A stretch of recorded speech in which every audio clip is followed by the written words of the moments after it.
কম্পিউটারে Adobe Photoshop CS2 সফটওয়্যারটি run করার পরে আমরা কিন্তু ফাইল মেনুতে চলে যাব এবং ফাইল মেনুতে চলে গিয়ে এখানে নিউতে ক্লিক করব একটি নতুন ডকুমেন্টস তৈরির জন্য। এখানে আমরা যে উইন্ডোটি দেখতে পাচ্ছি এই উইন্ডো থেকে আমরা যে ফাইলটি নিয়ে কাজ করতে যাচ্ছি, অর্থাৎ যে ক্যানভাসে আমাদের ড্রয়িংয়ের, প্রিন্টিংয়ের এবং লেখার কাজ অথবা ইমেজ এডিটিংয়ের সমস্ত কাজগুলো আমরা করব, সেই ক্যানভাসটি কিন্তু এখান থেকে নির্দিষ্ট করে দিতে হবে। তো প্রথম আমরা যেটি দেখতে পাচ্ছি নেম বক্স, এই নেম বক্স থেকে কিন্তু আমরা যে ডিজাইনটি করতে যাচ্ছি সেই ডিজাইনের নাম এখান থেকে আমরা মেনশন করে দেব। অর্থাৎ আমরা যদি প্রথমেই এখান থেকে কোনো নাম মেনশন করে দিই তাহলে ডিজাইনটি চূড়ান্ত হয়ে গেলে কিন্তু নতুন করে নাম দিয়ে সেটিকে সেভ দিতে হবে না। সুতরাং এখান থেকে আমরা যদি এখনই নাম দিয়ে নিই তাহলে পরবর্তীতে নতুন করে নাম দেওয়ার প্রয়োজন হবে না। তো আমি এখানে সিআইপি এই নাম দিয়ে ডিজাইনটি করতে চাচ্ছি, সুতরাং সিআইপি কিবোর্ড থেকে লিখে দিলাম।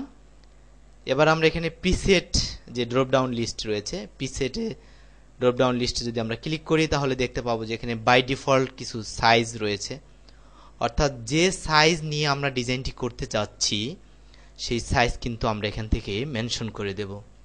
স্লাইডার ধরে ধরে আমরা উপরে নিচে গিয়ে কিন্তু আমরা বাই ডিফল্ট সাইজগুলো দেখতে পাবো।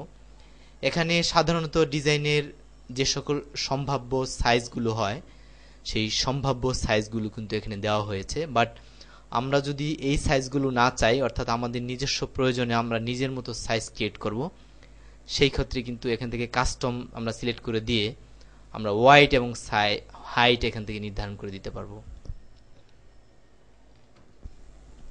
তো ওয়াইড এবং হাইট নির্ধারণ করার আগে আমরা এর ডান পাশে দুটো ড্রপ ডাউন লিস্ট পাচ্ছি, এই লিস্ট থেকে কিন্তু আমরা আমাদের ডিজাইনটি কোন পরিমাপে হবে সেই ইউনিট কিন্তু এখান থেকে সিলেক্ট করে দিতে হবে।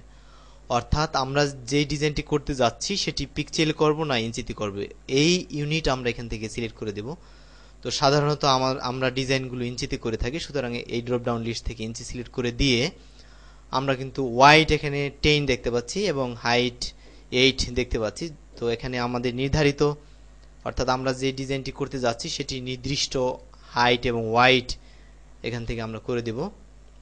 তো আমরা ইঞ্চিতে করে ওয়াইট 11 এবং হাইট 9 রেখেছি। এরপরে হাইট এবং ওয়াইটের নিচে আমরা যেটি দেখতে পাচ্ছি রেজুলেশন।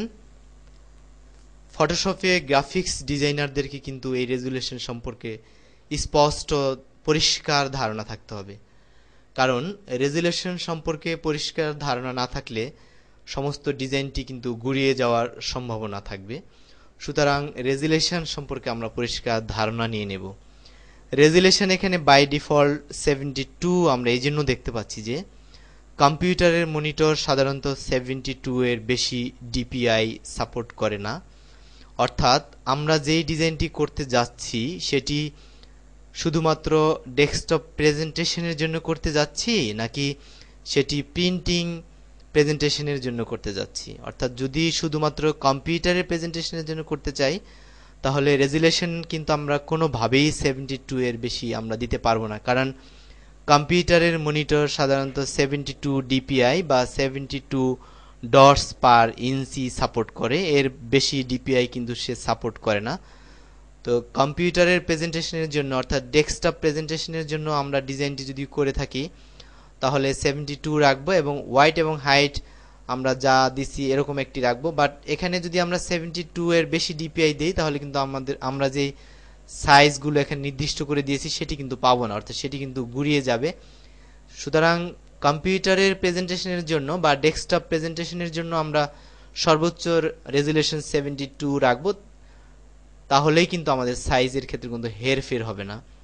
বাট আমরা যদি আমাদের প্রিন্টিং প্রেজেন্টেশনের জন্য ডিজাইনটি তৈরি করে থাকি তাহলে কিন্তু রেজুলেশন এখান থেকে 120 থেকে শুরু করে 300 এর মধ্যে আমরা এখান থেকে করে দেব।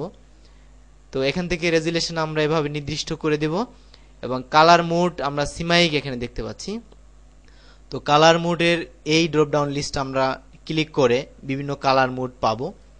তো আমরা যেই ডিজাইনটি তৈরি করতে যাচ্ছি সেই ডিজাইনটি যদি প্রিন্টিং এর জন্য আমরা করি তাহলে কিন্তু অবশ্যই এখান থেকে সিমাইট মোড সিলেক্ট করে দিতে হবে। এবং যদি আমরা সেটি কম্পিউটারের প্রেজেন্টেশনের জন্য বা ডেস্কটপ প্রেজেন্টেশনের জন্য তৈরি করে থাকি, তাহলে কিন্তু অবশ্যই এখান থেকে RGB কালার সিলেক্ট করে দিতে হবে। এবং এই কালার মুড অধ্যায়ে আমরা এই কালার এবং কালারের ব্যবহার এবং কালার তৈরি ডিটেলস বর্ণনা করার চেষ্টা করেছি। এরপরে আমরা যেটি দেখতে পাচ্ছি যে ব্যাকগ্রাউন্ড কন্টেন্টস, এই ব্যাকগ্রাউন্ড কন্টেন্টসের ড্রপডাউন লিস্টে আমরা ক্লিক করলে 3 ধরনের ব্যাকগ্রাউন্ড পাবো, অর্থাৎ white, background colour, transparent. White আমরা যদি নির্দিষ্ট করে ওকে দেই তাহলে আমাদের যে ক্যানভাসটি আমরা পাবো সেই ক্যানভাসের ব্যাকগ্রাউন্ড কালার কিন্তু সাদা থাকবে। বাট ব্যাকগ্রাউন্ড কালার সিলেক্ট করে দিয়ে যদি আমরা ওকেতে দেই তাহলে কিন্তু আমরা আমাদের টুল বক্সে যে ব্যাকগ্রাউন্ড কালার যেটি থাকবে, যেটি সিলেক্ট থাকবে পূর্বে, আমরা এখানে ব্যাকগ্রাউন্ড কালার হিসেবে ব্লু কালারটি দেখতে পাচ্ছি। এই অবস্থা আমরা ব্যাকগ্রাউন্ড কালার সিলেক্ট করে দিলে কিন্তু আমাদের ব্যাকগ্রাউন্ড কালার অবশ্যই ব্লু হবে। শেষে যেটি দেখতে পাচ্ছি এটি হলো ট্রান্সপারেন্ট, অর্থাৎ আমরা যে ডিজাইনটির ক্যানভাস তৈরি করতে যাচ্ছি সেই ডিজাইনটিতে যদি কোনো ধরনের ব্যাকগ্রাউন্ড কালার না চাই, অর্থাৎ আমাদের ডিজাইনের ক্ষেত্রে এরকম অনেক সময় প্রয়োজন হবে যে আমরা একটি শেপের মাধ্যমে ব্রাশ বা অন্য কিছু তৈরি করতে যাব, অর্থাৎ বারবার আমাদের ডিজাইনের ক্ষেত্রে এরকম প্রয়োজন হবে যে আমরা কোনো ব্যাকগ্রাউন্ড কালার না নিয়ে শুধুমাত্র একটি ডকুমেন্ট তৈরি করব, সেই ক্ষেত্রে কিন্তু আমরা ট্রান্সপারেন্ট সিলেক্ট করে দিব। তো এরপর যে আমরা ওকেতে দিচ্ছি, ওকেতে দিয়ে এখান থেকে হোয়াইট সিলেক্ট করে দিয়ে আমরা ওকেতে ক্লিক করছি। তো হোয়াইট সিলেক্ট করে দিয়ে আমরা ওকেতে ক্লিক করার পরে আমরা এখানে যে ক্যানভাসটি পাচ্ছি এই ক্যানভাস থেকে এখন আমরা আমাদের নির্দিষ্ট কাজগুলো এখানে আমরা করে নেব, অর্থাৎ এই ক্যানভাসের মধ্যে আমরা এখন ড্রয়িংয়ের কাজ, পেইন্টিংয়ের কাজ, ইমেজ এডিটিংয়ের কাজ বা কোনো কিছু লেখার কাজ, যা কিছু প্রয়োজন হয় আমরা এই ক্যানভাসের মধ্যে কিন্তু করব। তো তার আগে এই ক্যানভাসের সর্ব উপরে আমরা যেটি দেখতে পাচ্ছি এটি হলো মেনু বার, অর্থাৎ file menu, edit menu, image menu, layer menu, select, filter, view, window, help, এই সকল মেনুর অন্তর্ভুক্ত বিভিন্ন সাব মেনুগুলো কিন্তু রয়েছে। এবং এই সকল সাব মেনুর কমান্ডগুলো ব্যবহার করে মাউস পয়েন্টার দিয়ে ক্লিক করে করে কিন্তু আমরা আমাদের কাজগুলো করব, ডিজাইনের কাজগুলো সম্পন্ন করব। বাট এই মেনুগুলোর অন্তর্ভুক্ত যে সকল সাব মেনুগুলো বা মেনুগুলোর যে সকল কমান্ড, সেটি দক্ষতা বৃদ্ধির জন্য অল্টারনেটিভ ওয়ে কিবোর্ড কমান্ডগুলো রয়েছে।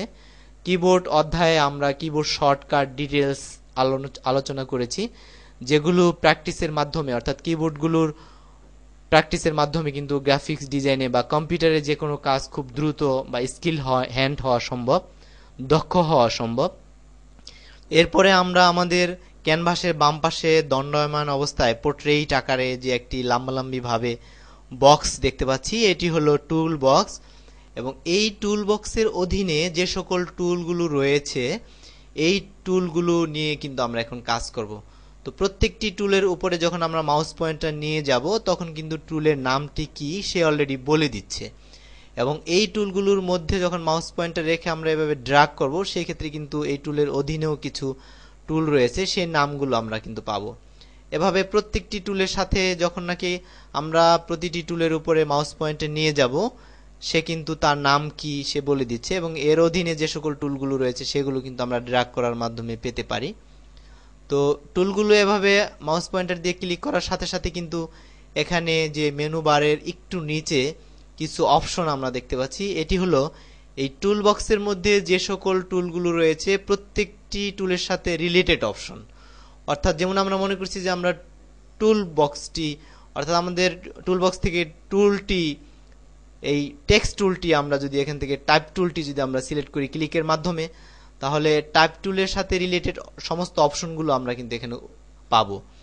অর্থাৎ টাইপ টুলের সাথে রিলেটেড সমস্ত অপশন, যে এই টাইপ টুলের সাথে কাজ করার জন্য সমস্ত অপশনগুলো আমরা উপরে অলরেডি যোগ হয়ে গিয়েছে এই টাইপ টুলে ক্লিক করার মাধ্যমে।